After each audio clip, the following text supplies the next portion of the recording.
Welcome to the LowCarbUSA podcast, where we seek to inspire you to help us build this community. I'm Doug Reynolds. And this is Pam Devine. Last week we talked with Dr. Robert Cywes about the vegan diet and whether or not we could do a ketogenic version of that and have it be sustainable. This week we take that discussion a little bit further now and take a look at the vegetarian diet and how that can differ from the vegan diet and whether there's a way that that can be more sustainable than the vegan diet. So what is an option?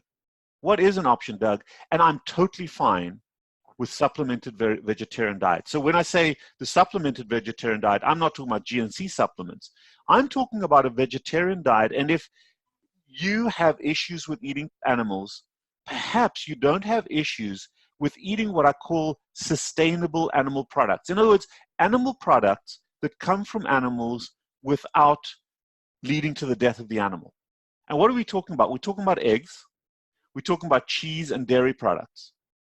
And if you're able to augment your diet with those two things, you are achieving all the supplementation of the fatty acids, of the full amino acids, and some of the micronutrients to satisfy all the deficiencies of the pure vegan diet. If you want to eat some honey, and I'm not a huge fan of honey because of the sugar content, but certainly honey, eggs, cheese, cream, milk, those products, when added to a vegetarian diet, don't cause the death of any animals. In fact, well, I'm not going to go into the emotive side, but they don't cause the death of the animals, but they have adequate nutrient supplementation without consuming human-made supplements.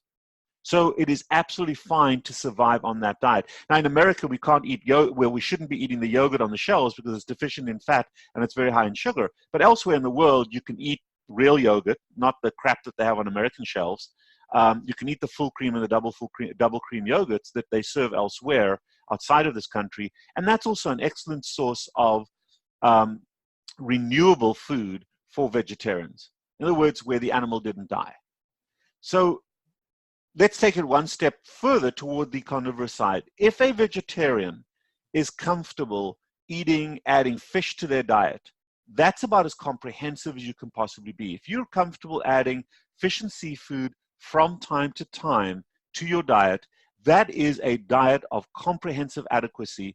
And from a ketogenic perspective, you can survive very, very well. You can live a very good, long life if you're adding nuts and seeds, if you're adding the avocado oil, the coconut oil, the olive oils, if you're adding the oils as fat and you're adding them to your vegetables, and you're getting some of the protein, vegetable, mineral mixes from your eggs, from your dairy products, and from fish, it is about as comprehensive an omnivorous diet as you can get. Now let's shift across. We've already had the carnivore discussion. But the more animal products you can introduce into your diet, the shorter and the less often you have to eat. So you're getting a bigger bang for your buck on the carnivorous side or on the more carnivorous side so that you can get out and do other things. Remember, the background essential of what I'm talking about here is maintaining a ketogenic diet. In other words, a carb-free diet. And we've done lots of podcasts on the carbohydrate-free diet. The final comment I'm going to make, Doug, is recently a paper came out. It was a meta-analysis essentially saying that it's okay to eat red meat. Duh. We've known that since we were a species. Since we stopped having a vegetarian intestine, it's always been okay to eat red meat. Red meat doesn't harm us, whether it's the protein or the fat. It doesn't harm us. In fact, it's essential to human survival, the products that are in that red meat. So how can something be essential to us and yet be trying to kill us? It's like saying the water that we drink is trying to kill us. No, the water isn't. It may have lead and other things in it that's trying to kill us, but no, it doesn't. It isn't. And for people to stand on their soapbox and say, this science is wrong, this science is wrong, they're just not looking at the data. They're having an emotional breakdown because their strong belief used to be that red meat was somehow causing harm. The evidence is just not there. Whether you eat red meat or not, I don't mind. But don't ever use illness or disease from red meat as a reason you don't eat it. If you choose not to eat it, no issue. But don't use emotive arguments about red meat or tell me that it's dangerous for human beings to eat. The most successful hunter-gatherer societies that have lived through the farming revolution, through the industrial revolution, into the computer revolution, have subsisted and survived because of red meat. The most successful hunter-gatherer societies who were not under pressure to change primarily eat red meat. From the Eskimos to the native Indians, to the Mongolians, to the Maoris, to the Aborigines, to the Bushmen. And I'm sure there are others. So I hope that this brief discussion, and I didn't mean only to focus on the vegan diet, but I've really tried, Doug. I've really, really tried. And I haven't been able to come up with a vegan diet that doesn't include any animal products that results in biologic, healthy sustainability. Listen, I don't know everything. I'd be happy to go toe-to-toe with someone, not in an argumentative way, but educate me. Bring it to the table. Educate me. And maybe I am ignorant because I didn't know what Tempe was. I thought it was a place on the west coast of Florida. I had no idea. Okay. So, well, I grew up in the world Tempe didn't really exist. And, educate me. But all the research I've done, whether it is scientific research or lay research outlining ketogenic vegan diets, I just haven't found any. And remember, we're specifically talking about ketogenic diets that are sustainable without artificial supplementation. Just can't do it. Sorry. Okay, and there you have it.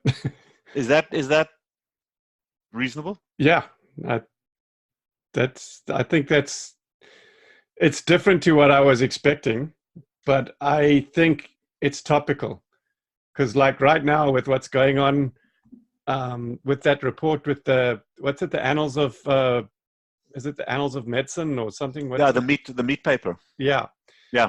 But I put out something that kind of basically got ignored because everybody's using that to defend the meat argument. But if you read that article carefully and you read the wording, that guy or those people that wrote it actually still believe that meat's bad. Right. And what they did it to prove that meat was bad. At least what they were saying, they were at least being honest. They were saying, if we look at the evidence that's there, it's not telling us that it's bad.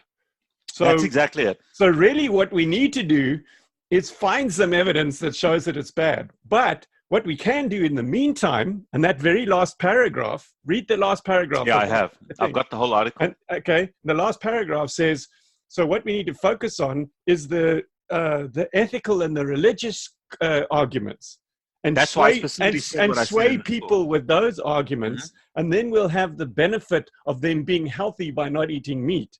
But we're not arguing with them about not eating meat because it's bad for them. We're telling them because they're killing the planet.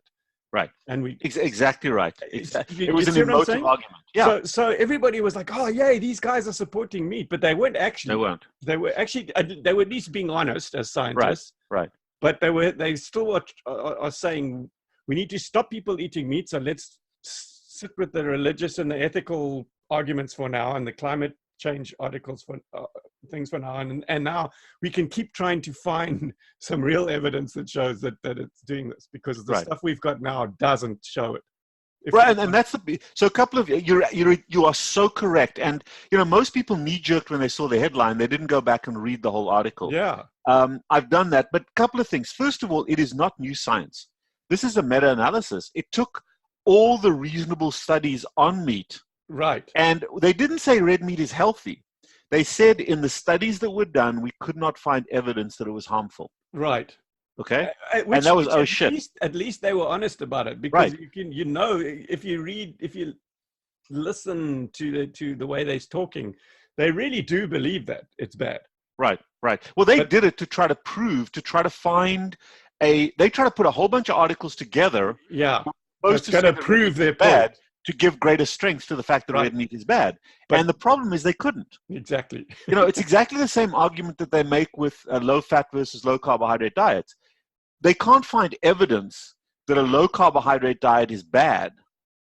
But so all the big studies that were done with low fat all showed that the best people were the low carb people, the people that were the healthiest were the low carb people. But it's a meta-analysis of the low carbohydrate diet isn't bad, but they haven't gone so far as to say therefore it is healthy. Right. Same with these guys. Yeah. So they said, okay, well, our belief is, our hypothesis is the red meat is bad. Shit, there's no evidence. When we look at all the evidence, there's no evidence. But we still believe it's bad, and therefore we have to say it's bad. Yeah.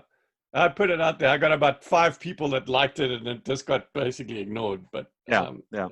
But that's what, because it was a knee jerk for the headline. It became a headline. Everybody was like ecstatic that these people had finally come and shown us that meat is not bad. But they, in a way, they did by saying at least it is bad, but we couldn't find any evidence to prove it. Yeah, we still believe it's bad, but we just haven't been able to show so let's stop people eating it by appealing to their ethical, religious, and ecological side, and until we can find scientific proof that it's bad. Yeah, it's a little bit like saying, you know what, parachutes are probably a good idea, but we have no evidence that they are. But we still believe they are. I mean, it's just that.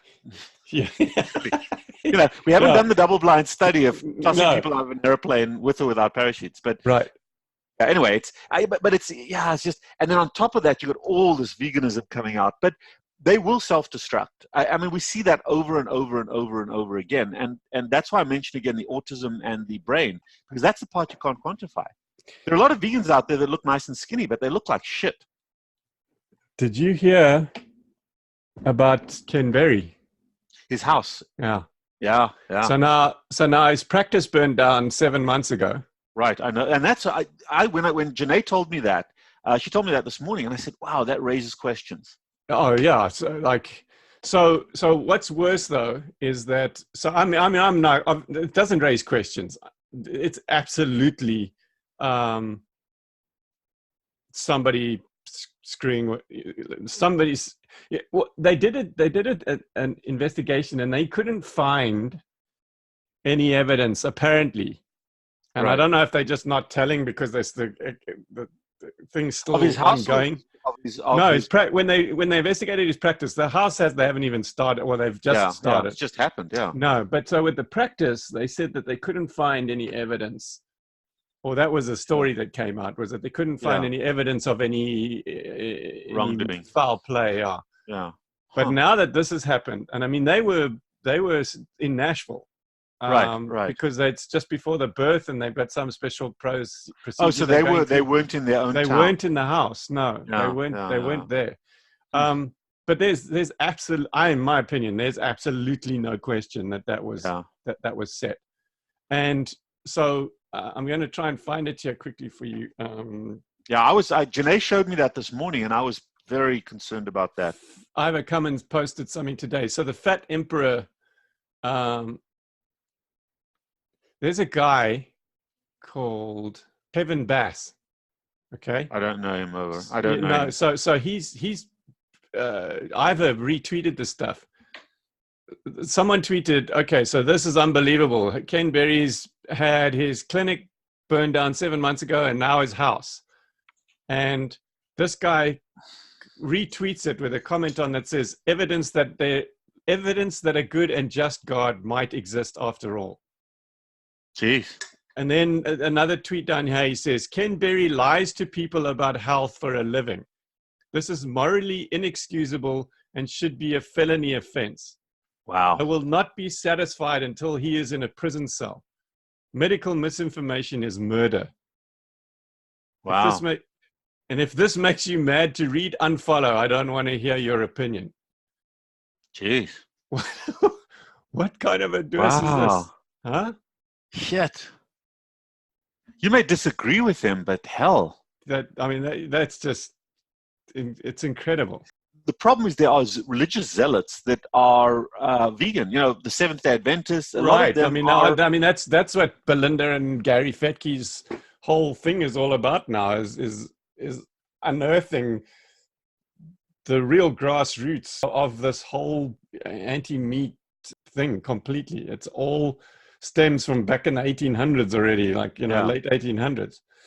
um, uh, and it's and the influence that they have. Because I up until I met them a year and a half ago was like everything was about it was all Ansel Keys' fault, right?